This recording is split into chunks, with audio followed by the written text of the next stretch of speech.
ils ont mobilier na chaise. Il y a un salon de coiffure. Na terme, il y a coiffure, c'est ça.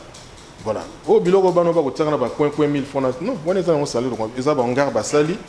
Voilà, c'est tout. Ce n'est pas un salon de coiffure. Le secours n'est pas un jeune ou bazo kangabango ba kulu na soi-disant. Bazo tinda ba on mboko kuna nini comment on nini. Quand ya makasi c'est. Kunati. Bazo tinda ba on sabi langa. Or moi je suis contre ça. Via Nova, Gérard Prosper. I don't have the money, but I give you my heart. And Louis, mesdames et messieurs, s'il vous plaît, laissez-moi vous parler d'une histoire incroyable. Celle-là concerne ma Élise. Élise est ma vie, ma foi, mon or. Salon Franck, Motakaming, Salon Franck. Ah oui, Salon Franck, Kendaka, Salon Franck. Si tu veux te faire belle dans la coiffure, va chez Salon Franck, c'est les meilleurs des Bruxelles. Oui, ça n'exclut personne, papa ou maman. Je fais appel à vous les grands hommes, les grandes dames, ainsi que les enfants. Venez visiter le spécialiste de la coiffure, Salon Franck, le meilleur de Bruxelles. Salon Franck. 30 ans d'expérience. Chez nous, c'est le professionnalisme, la classe et la qualité. Spécialiste de coiffure, hommes, femmes, enfants. Il prend soin de votre beauté. Il met tout aspect vilain à côté. Pour te faire belle, Salon Kakamoko. Salon Franck, Bimi sa beauté. Si tu veux te faire belle dans la coiffure, va chez Salon Franck, c'est les meilleurs des Bruxelles. Si tu veux te faire belle dans la coiffure, va chez Salon Franck, c'est les meilleurs. Avec cette carte de fidélité, vous avez droit à une coupe gratuite. Salon Franck, le meilleur de Bruxelles. Chez nous, c'est le professionnalisme, la qualité et la classe. Pour Kinshasa, Salon Franck, 163 Willy Kitega, commune de Kinshasa. Contactez-nous au plus 32 466 375 502. Si tu veux te faire belle dans la coiffure, va chez Salon Franck.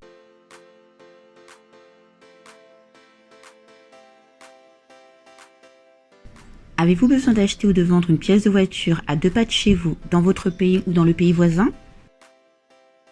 Souhaitez-vous aller en vacances au pays sans avoir à vous loger en famille, ou devez-vous faire un voyage d'affaires sur le continent et vous cherchez une location de vacances? Cherchez-vous un emploi sur le continent? Africa Bazaar Center, c'est la plateforme qui met en relation vendeurs et clients, recruteurs et candidats sur le continent africain. Très simple d'utilisation, vous pouvez acheter ou vendre dans le confort de chez vous. Inscrivez-vous simplement sur www.africabazaarcenter.com et publiez votre annonce. Après validation de votre annonce, les personnes intéressées vous contactent directement et vous vous mettez d'accord sur combien, comment et où livrer le produit. L'inscription est gratuite, il n'y a aucun intermédiaire, nous ne prenons aucune commission et vous gérez entre vous les modalités de la transaction. En tant que commercial, vous profitez de cet outil numérique pour vous adapter aux nouvelles habitudes de vos clients. Acheteurs, trouvez des vendeurs près de chez vous, n'importe où sur le continent ou dans le monde. Africa Bazaar Center, c'est l'endroit par excellence des gens d'affaires. Mbote na bandi nyonso ya Congo.carré télévision, chaîne na bino et la cabine toujours d'information, topé sa plaisir.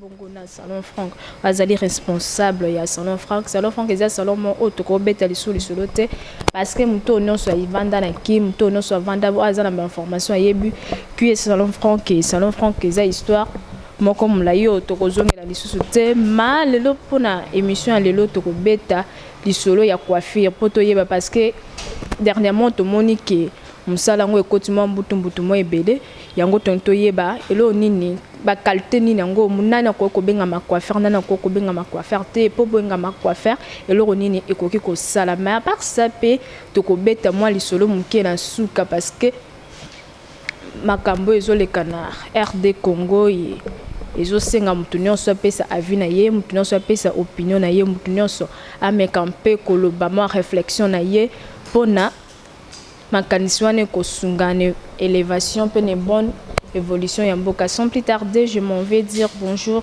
à mon invité. Bonjour tonton Franck. Merci ndengo ndimi koyamba Congo.ca na yo et ceux qui kokosunga peut-être ba yo balandi lelo omusu baye ba kaka salon Franck mais ba monyo lelo moi présentation ka ya muke et bongo tokotana. Ah mais na monyo aussi depuis déjà nous bon ba yebi ngai qui est salon Franck ezali ngai responsable du salon Franck Bruxelles na Kinshasa.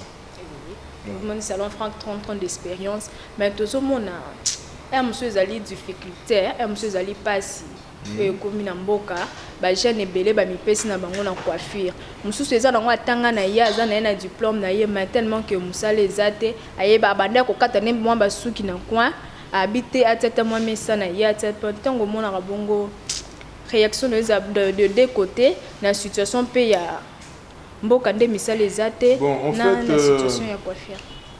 En fait musala coiffure ezali métier. Hein? Coiffure est un métier. Effectivement, biso na rata Kinshasa, en fait, tous la coiffure le col raka. Bon, il a nengona parce que c'est un métier moko est vraiment sous-estimé dans la communauté africaine. Baibi pena voilà, baibi valeur na ya musala na coiffure té. Coiffure est un métier on apprend et puis ils en a innovation. Coiffure est un tega ndenge muta. Quand je le dis toujours à chaque fois, quand tu as su qu'il y a une coiffeur. Voilà. Donc, expérimenter Bazali, bricoleur Bazali, na bateau Baza qualifié. Qualifié, ça veut dire que Moutou a la formation appropriée.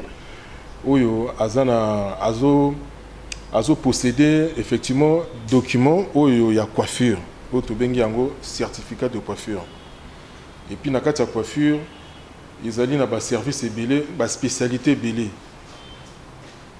Parce que dans la coiffure, ils ont bon, je comprends, c'est vrai, pas ces en boca, mais ça les a été. Alors, bon, coiffure, dans la Kinshasa, ils ont évolué, ils ont regardé les Zanaraka. Il y a un moment où jeune belé, c'est vrai, ils ont bricolé. Moi, je les appelle bricolés parce que, à ma connaissance, il y a trois catégories autoko benga bato basaka suki. Parce que coiffeur azaka coiffeur on a bengi qualification, on a qualification.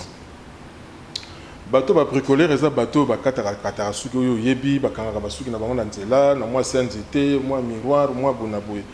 Voilà ba benga ba bricoleur. Ce n'est pas de coiffeur, mais par contre ba o basi ba wumeli na musala yango ba zo maîtrise à musala yango ba bengi bango ba expérimenter. Au basel bango amboule belé quoi musala bango bako travailler en rotation de coiffure. Alors à la fin qualifier mutaza na qualification netinga naza coiffeur visagiste na sali formation après mon de la PC un certificat il y a formation en coiffure. Peut-être biso pe a ba passer na ngona ignorance personne même pas organiser formation moko. Non, ils ont compétence na ngati. Ça question là ba tunanga mettre fois. Moi je fais la formation pour avoir accès à l'emploi. C'est-à-dire na sala formation pour repérer sa formation ti.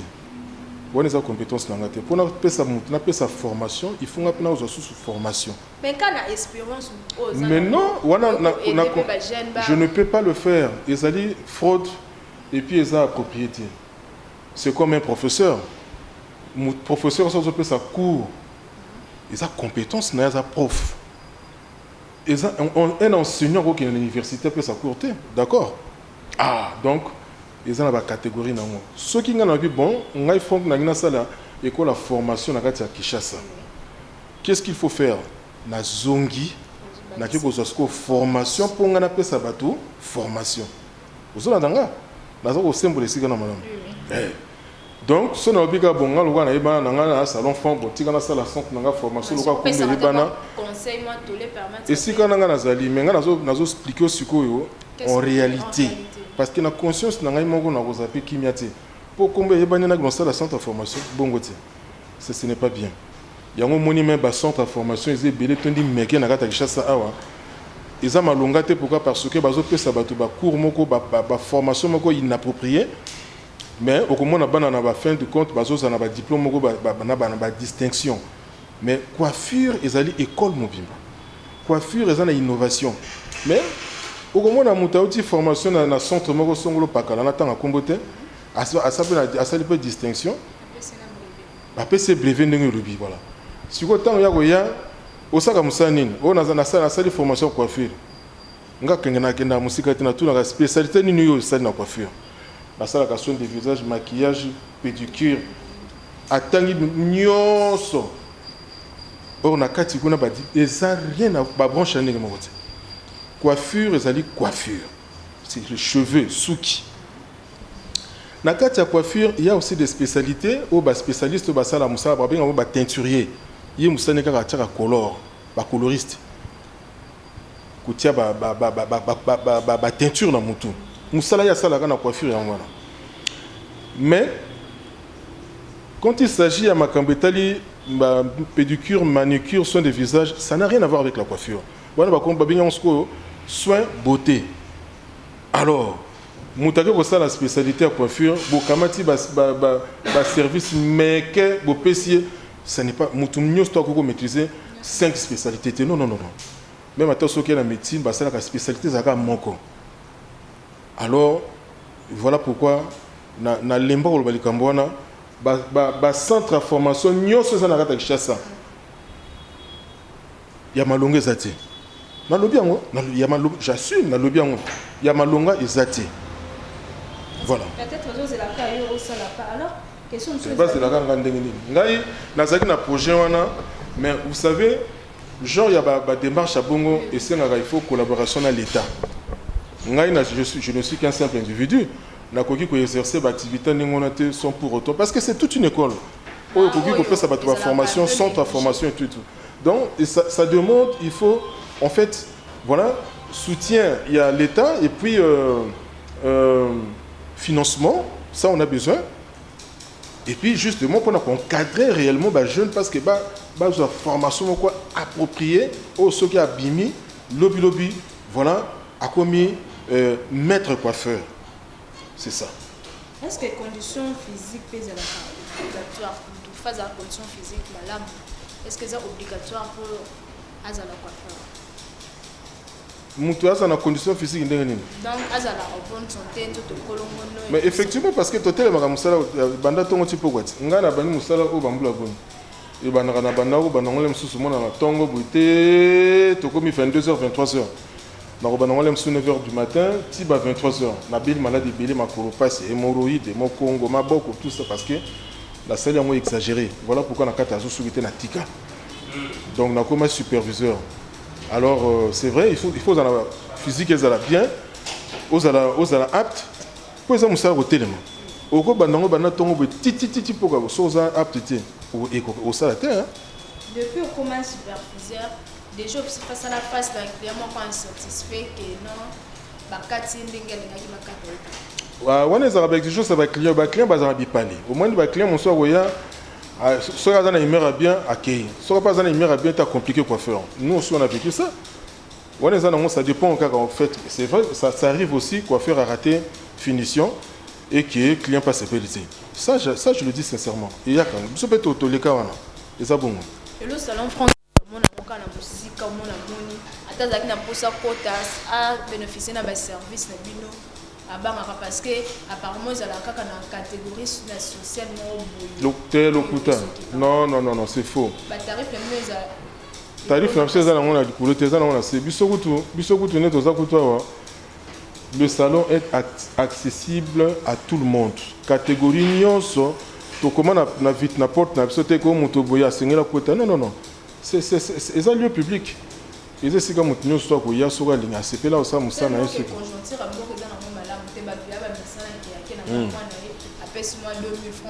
wana pesa mabete mais moi je te dirais tout simplement que ça va salon de coiffure salon de coiffure ça n'a pas énorme quand on parle de la salon de coiffure d'un salon de coiffure et là quand les bosso ba le barbatalaka ils ont mobilier mobilier na chaise. Il y a un salon de coiffure. Na terme de coiffure, c'est ça. Voilà. Oh, biloko bano ba kotsaka na ba coin 1000 francs. Non, on est dans un salon de coiffure. Ils ont un garde sali. Voilà, c'est tout. Ce n'est pas un salon de coiffure. Donc, bateau bazolanda ba banga na moté à cause à l'être sur bien katane ka coiffure normale. C'est solo franc. Agoya na biso tana talote biso ba coupe na biso za nango très to sali je suis là depuis 2008. Il y a plus ou moins 14 ans donc voilà Moussa na biso qui est normal sauf que quand on a tout expliqué ba coiffeur té ba fungoli ba salon. Ba coiffeur té ba fungoli ba salon pour nani ni pour amoni salon franc à ça du salon pour là qui voilà donc ça marche. Il y a le gars, mais nous sommes à comme na marambe belé, à au moins ça va bon, on a pas na fongola salon. À qui suko à souffler ba coiffeur ya salon franc, à zu bango ba ke ba fongoli salon na bango ba fongoli. Mais à bosu ko bossa na te. Musala oyo esengaka il faut yeba yango au départ, d'accord? Nga na yebi musala nga na yebi ba caprice musala nga na yebi sensibilité musala nga na yebi tout parce que na na expérience nango. Voilà, naïbi suivi dans mon dingue ça. Bon yo aux anneaux quoi faire té ou yega galobiga bon à pour salon salon fonga fongoli ngapena fongola salon. Donc il y a un moment bazo qui ndaka musikate ba katani. Alors bah le beli ba caprice ya musala ba caprice za détimini qui la difficulté et tout ça. Ba caprice na ezali secret professionnel. Je ne peux pas dévoiler ça comme ça voilà. Donc ezali lo rakati. Vous comprenez? Muto yebongo ezanga ponga mna la kati.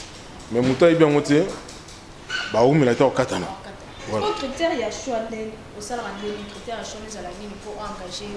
Bon, to kotaka parce que na auto le vélo mo important landinga bien qui est kokata su gelingo baté gozali. Voilà. Bah bricoleur, moi nazana exigence ma casse pendate. La plupart de jeux bazan à talent, il y a aussi moi ciseaux na moi quoi ça gilette na peine. Alors qu'est-ce que moi je fais? Na recruteur bango so gazan à talent na e.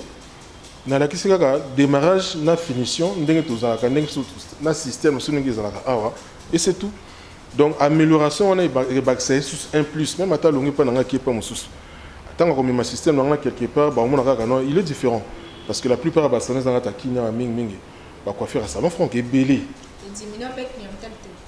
Ah bon et que diminuer clientèle ndenge bon c'est vrai clientèle qui t'a manqué parce que ceux coiffeur à vendre wa ba client ba message na ndema ba ka client na mais non yo wutinda kuno ye est-ce que même client na mkongo na kata salon musu ba kuma mona bengi ozana salon nazo yo kata masu ezali kaka ke a message na client peut apprécier na lingi ye mtakata ngasu parce que a message na maloba coiffeur comme ni ba client nanga c'est comme si ye mtafabrika ba client na po tant ya yaki awa a même kata client na tikala ko jamais coiffeur moko a wuti libanda ye ayina client na ye kombo ya ndako ese umeli ebandi lelo ate bayi na poto ebotabi na poto bayebi ngai bayebi kombo musala oyo soki ba client bazoya pona ndako wana justement mona client a sepel a meseni na coiffeur akomona susu moyen akende pa moto susu ezali te yango c'est vrai que yango saka besa ba client soki coiffeur na akei côté mususu ba client so bazana a sepel kaka landa ya landi le client est tout à fait libre. Donc, la conséquence, quoi, moi, baisse à ma client, et c'est ça. Mais il y a eu pas mal de départs dans le salon. Pas mal de départs. Mais, et là, que maintenant, combo, et maintenant, Moussala, ils ont marque. Parce que marque n'a pas déposé, raison pour laquelle, Ataba Longwe, Ataba Salinegani, combo et Zagak. Bandeko Balandia Congo, télévision, tout le monde est. Vous avez vraiment bien installé. La moi qui sont soumis au tout ça là qui.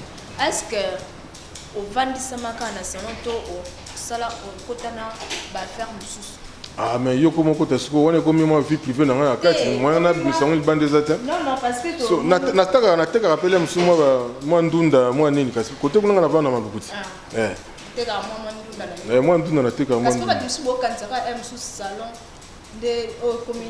Bato bazaka songi balinga bayeba makamba bato tutika po bango bazaka ningona soko lobi ke ngana sa kasi yango nati habité tellement que atiki balandi na salon ko kite to landele bala nanga sukuna yango na fo batela ka monoko ko so mo loba makambo so tawa ba kolanda congolais c'est-à-dire en fait au moni biso to un esprit de créativité te. Vous comprenez? Esprit de créativité ça la rango te mais moninga ka so sala loko na ote biso ti. Moi j'ai eu des clients, ba clients ba ka mi na kata salon ah, ba client kaka ba client. Azaka na yeka o kata suki ah na salon franco.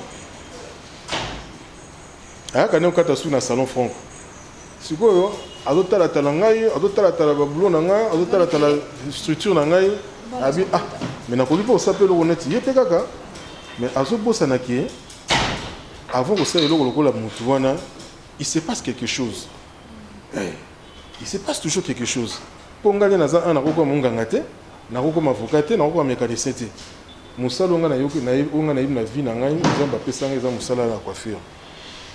Pour moi na ya azu client, azu coiffeur plutôt, a sali songi a manipuler. Pour na nini a monaki. A sali moi azuwa, moi hein, a qui ko sa makamona. Donc c'est ça, raison pour laquelle tu as souko dévoilement. Coiffure et coiffure ezali référence na ngai naza mutu, c'est vrai. Na ko zapina mama kamera mike na libanda mais référence na ngai ezali musala coiffure. Alors et là on est ça la raki, salon franc et c'est de marquer na ba salon musu au pesa na mam standing ya VIP car lokola. Ya bino ah tete nga VIP te, nga za nga VIP te. Boyo zani. Simple. Biso batebi ba simple ezala ya. Mais so otali na ya ba kona biso ya ba. Non, so otali na ba salon musu ba koma VIP, non koma VIP na likamni. Ah biso so koma te po ba nisa ba. Mais non, oyebi. On se porte déjà pour convaincre. Problème est ça ah biso vendre na mboka mindele. Musala oyo bat ba bi valeur na ngoza mindele biso ti africain, hein? Sikoyo na otangelo ba coiffeur a minene à monde. Je prends l'exemple que la Jacques Dessanges, c'est un Français, a autour de Koufatatango, je crois, 90 et quelques années. 92 ans, si je ne me trompe pas. Azalaki n'a plus de 2500 salons dans le monde. Au Kamati, Franck Provost. Au Kamati, Olivier Dashkin. Baza tellement ébélé, ce sont des riches. Millionnaires. Donc, Jacques Dessanges, Azakout na salon naye, na Katia Élysée, Montmartre. La carte Élysée, la Champs-Élysées plutôt. Qu'est-ce que je raconte? Oui, la Champs-Élysées. Asa na salon moko ya munene wana na Paris où mon arake presque tout le bataminene tout na France. Ba ya kawana. Moko msupe dans les gars na mona yango na tellement plus de 10 à 15 minutes naza ko contempler yango. Je me suis dit peut-être un jour si on a eu un moyen et là on a pu n'arrêter qui. On est à bijoux, on est à salon des bijoux. Donc on arrive là. On est à un bricolage car on a mon sali, on a moi moyen d'imi hein. Tout ça les gars on a pour n'aga ko yambaka moi ba client tout ça mais ça on VIP. Bato ba comme VIP ba VIP tengue zarati. Ba VIP. Est-ce que toi biso to message na ba 2500, 3000 francs. C'est un salon. On a un salon.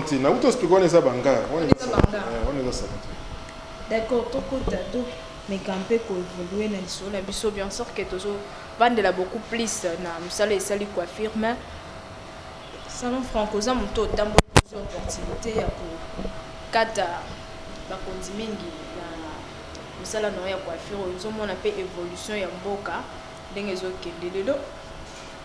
Là, on peut saluer que les gens sont bas côté na ba misala oyo. Ils a bango peut-être ba riva qui parce que c'est pour la situation sociale ya mboka. Le monde a mutuso assis ça qui na économie. Azana un peu licencié.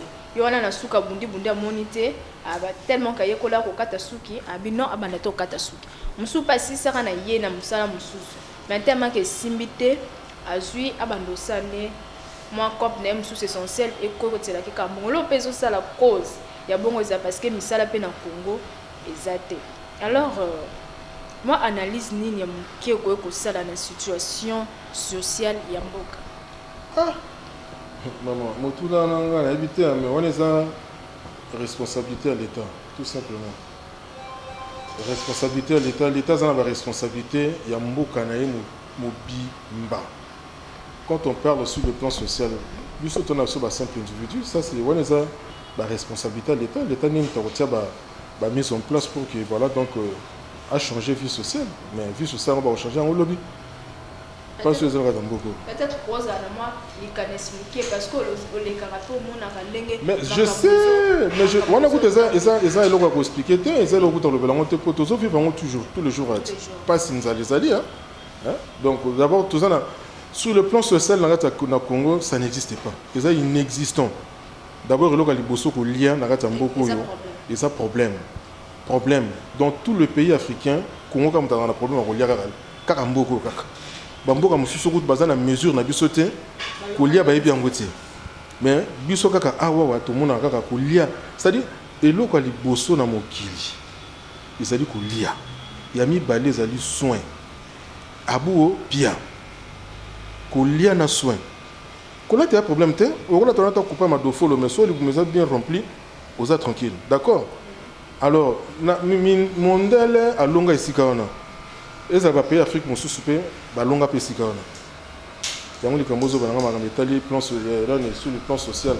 C'est très compliqué dans ce pays parce que dans la commentaire mingi akosala te kana tozong sokaka on ezali responsabilité ya l'état soki mboka ezokufa na makambo etali social eza responsabilité ya l'état biso tobani biso pe toza na part na biso oyo toza komeka koparticiper parce que na sali presque 6 salons de coiffure na kati ya RDC. Vous savez combien de personnes nga nazo employé soutien l'été et tika la cause la pété ni l'été comprendre les accords n'avaient fait peur sur et tout normalement soutenir bazara mécanicien na kututé mécanicien na kututé on a kutu tika na kutu à tout pour ça va démarche ngeni ni ba soutenir yo TP ba tika la pe soutenir yo té donc voilà bazo tika au bundana mais ba wana biton ba koleka ba ya na pas biso to lembi to le match makambona biso to lemba makambona on veut plus faire de commentaires parce que peut-être, hein, peut-être, dans mon sous ça peut changer, mais c'est très compliqué. Voilà. Le seul homme qui est bien.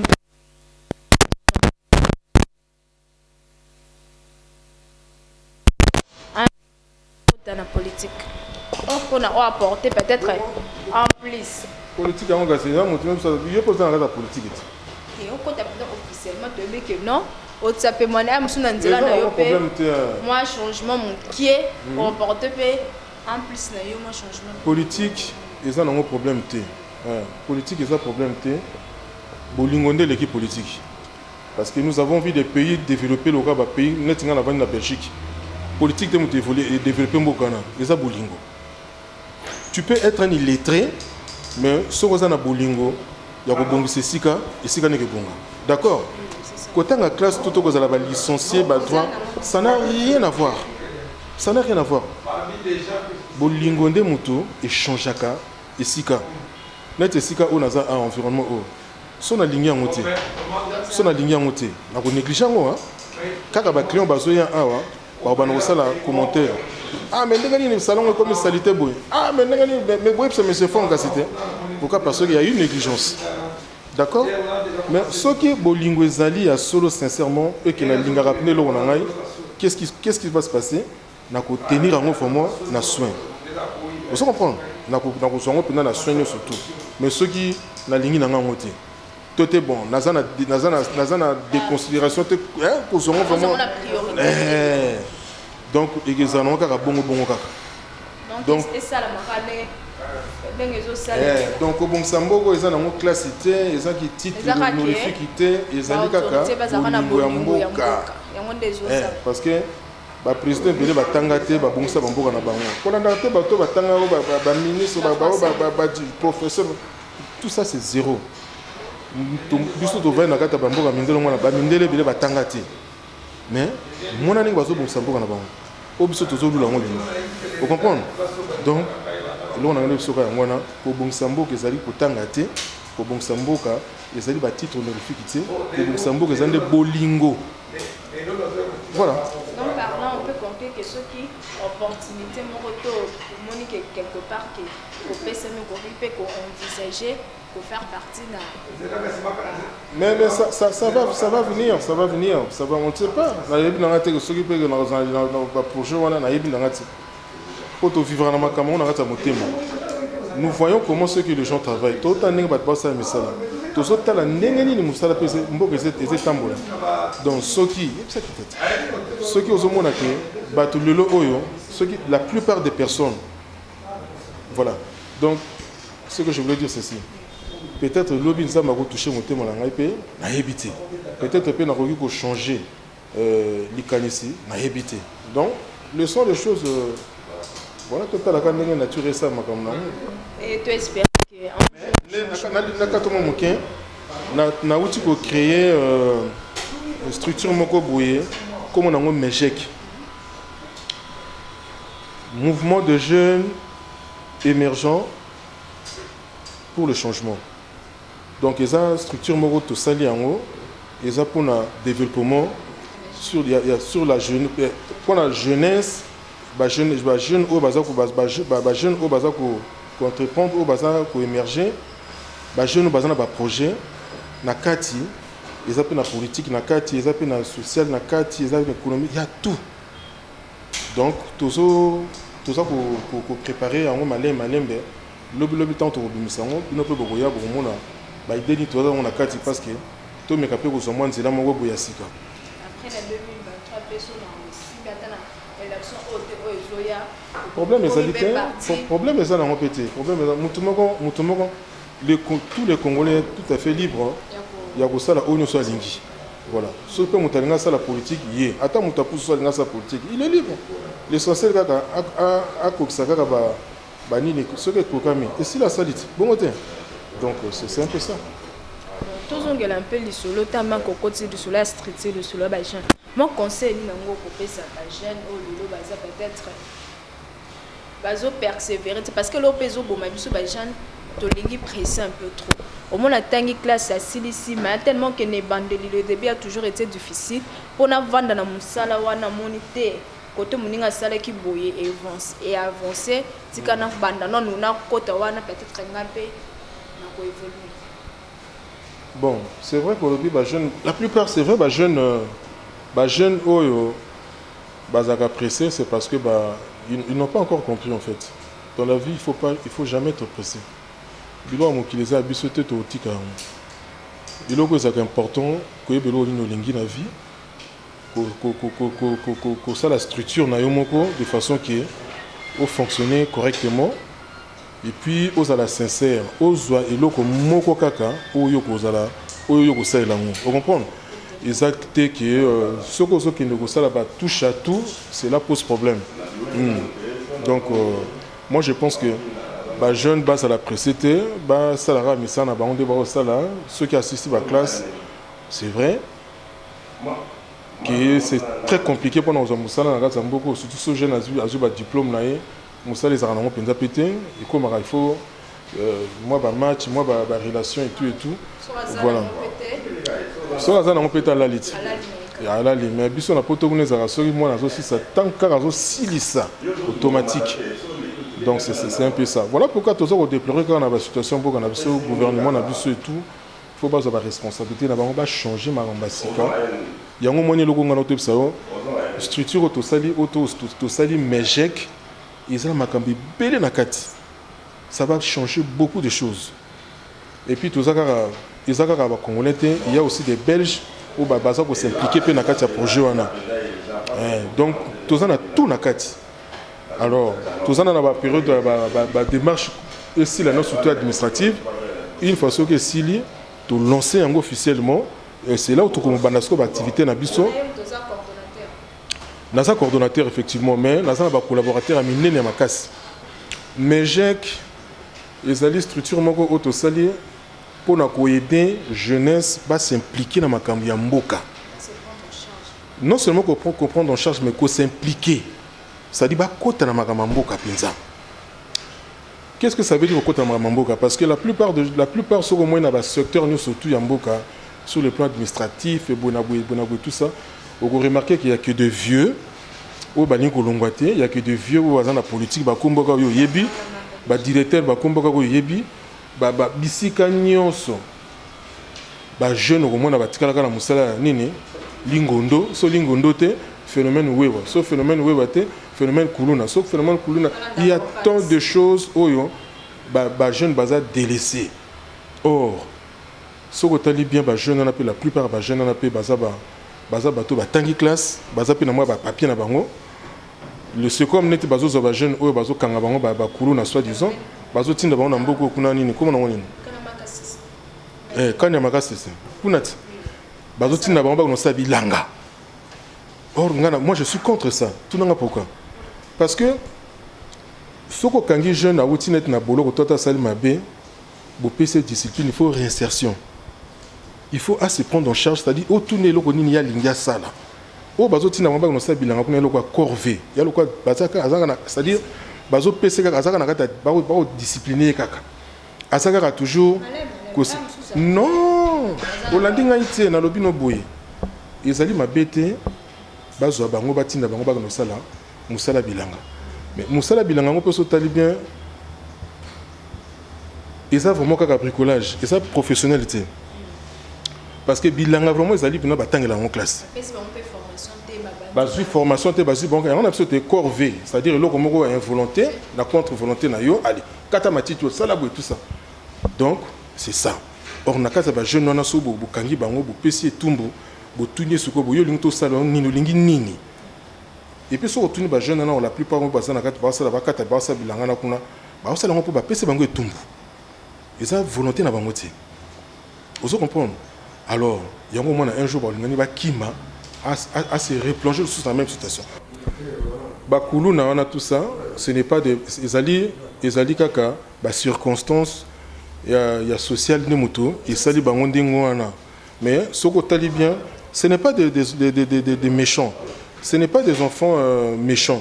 Baza batumoko baza normal. Et ça social ni moto sali bangondi ngana pour que ba se retrouver dans la situation de ngwana.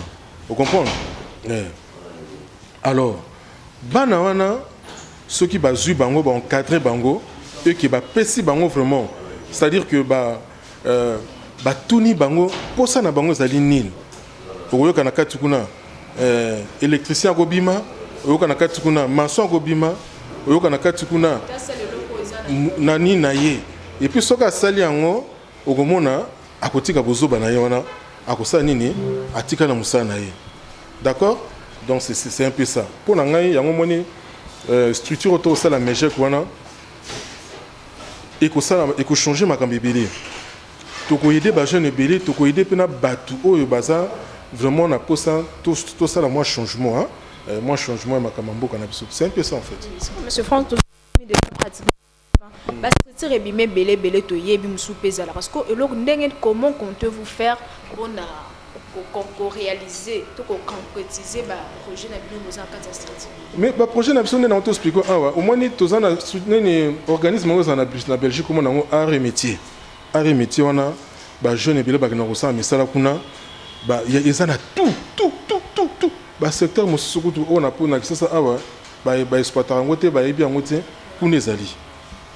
je prends un exemple, le boucher. Il y a un boucher professionnel qui a voilà, so quelqu'un est tupi, on a pas peur, on a pas zungombe, ba tiena dikolo, bazo kateka kanengwana tout ça, ba ibina bango tout ba partir, tout ça ça s'apprend. Et ça vraiment professionnel. Et ça donc qualification mbezaka wana, ba peut soper document à l'état et tout. Art et métier, et ça na tendance il y a nini surtout. Il y a secteur nion surtout. Biso ce qu'on a gata mejek tozo songer ba projet net modèle wana. Tout ça là sont tout le monde en formation et puis comme je viens de te le dire ils ont nazangai mon côté parce que ils ont ba démarche mo tout ça là yango na mindele ba ko aider biso parce que moi ba mindele ba makasi sous ma métal social ba ngo ba linga blo mo ngana mais sérieux ça ils étaient le coup sambo boki bo selo mo bozumo bolé après makambe si bo simza boki ce n'est pas ça. Donc tout ça na minute oyo tout ça la démarche administrative pour ba makamna tout et vendre officiellement avant de lancer sorti ya mejek et puis tout bana activité na biso to ko selo au monter tant que non to commune vraiment au nord de la l'état. Donc c'est ça. Bon, comme je l'ai dit plus tôt, avant de clôturer cette émission, je prends quand le bampé, moi le bana ba client na yo bazolanda parce que 30 ans de mais en même temps on peut taper tout lui les jeunes na musala coiffure ya musu bo mikoti saki par ignorance bo bibeni ba coiffure mais za ba mécanisme monko oyo esengeli ya kolanda eza ba mécanisme oyo esengeli ya kosala Alors, comment faire pour peut-être au mon cahier il donne la bino et à mes campés copé satoli paiement le va moukier pour na bateau d'être boyo qui du soleil est roseau banda déjà et naza sûr que bateau belé bâtir déjà espoir. Oui, mot de la fin nanga na kolobaraka bon bako balandi musala oyo po balingi basala musala coiffure eza na mabete bazala kaka sérieux bazala organiser bazala patience bazala structuré c'est tout voilà biso tout nga pena na komi place on na komi na moté tozo bunda bunda peka na nzela et puis musala coiffure eza musala buzo baté eza musala moko noble pour ngai voilà ba o ba sala ngona ndenge moko sérieux bazala vraiment sérieux ba coiffeur bazala oyo ba benga vraiment ba pigeon voyageur asali awa asali kuna asali koto kuna asali koto azongi boye na fin de compte a tourner en rond à rond point carrière pesa nini c'est un petit peu le caca stabilité financière eza ba lokoso eza stabilité te ba lokoso ba coiffeur lokoso mais non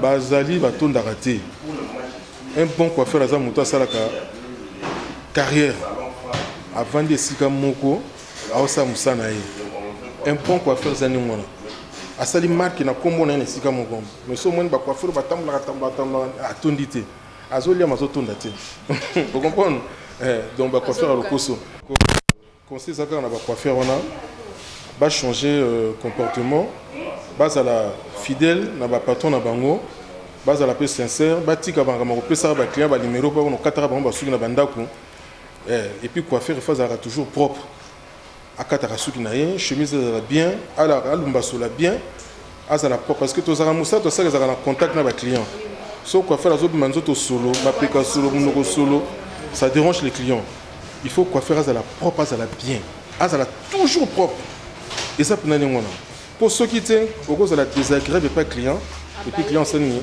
akokima yo biso to bani musala o na client moko azala ba kate solo ba oyesa tant que ça musala oyo nazara toujours propre.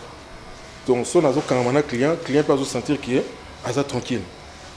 Donc, on a eu ça, mais quoi faire. Tant que ça, moi, déodorant, nous brosser, sous que kati, chemise, c'est la propre et tout ça, ça fait du bien. Donc, c'est ça. Banama, il bat nous surtout, bah, 2022, et comme il pas l'avenir malamu, n'a pas simbo tenangay pas Jean-Luc Mukoko, mutunangay, n'a pas simbo te pas Dijano, le vieux Golan à Bruxelles. Na pesi pembo te pa ya Jackie Masombo, le vieux Jackie Masombo. Na pesi mbo te pa ya Henri Kachama, le vieux Henri Kachama à Bruxelles. Ba massa na ngagno surtout, ba client na surtout 2022, voilà. Donc Makamba Sika. Salon Fond Gaza toujours ko émerger na Kin. Voilà, merci. Bon, bien fini bien, c'est par ici que nous bloquons notre émission Bilmo Bolandi. Et je ne peux clôturer cette émission montée sans pour autant remercier tout comme on a Michel Boukassa. Il y a des clients, les autres clients, il y a Kala. Koutne na zolo bazo sekanga.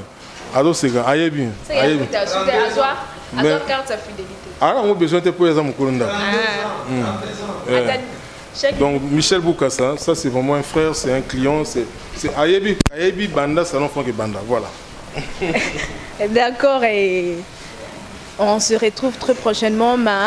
Pour continuer de s'abonner massivement à la chaîne Abino Congo.carré télévision. Je dis aussi un grand merci au DG Jean-Luc Mukoko, à Jordan qui était derrière les caméras et à toute l'équipe de Congo.carré télévision. Moi, votre humble servante Priscilla Ngoma, nous avons toujours continuer à servir Bino et nous m'ont bolandi intégralité émission sûrement. Bozu et le roman peut-être reconnaissance sur Boyébité, surtout sur le plan il y a quoi faire et on se retrouve très prochainement. Mais d'ici là, portez-vous bien.